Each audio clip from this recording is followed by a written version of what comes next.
Guys, tingnan nyo. Ito naman ang kuhol o suso na likas. Ito ay bato. Hindi ito ginawa ng tao. Ito ay sadyang nakuha doon sa palayan, sa taniman ng palay. Ito guys ay kuhol na bato. Hindi ito yung kagaya ng mga nakikita nyo dyan na binibinta na ginawa lamang ng tao. Napakarami niya kasama. Ito ang mga kasama niya. Ito ay ang mga suso na naging bato.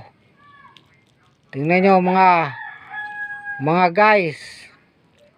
Paki-comment na lang kung ano ang nalalaman ninyo tungkol dito. Paki-comment na lang mga guys. At maraming salamat sa panonood nyo ng video ko na to.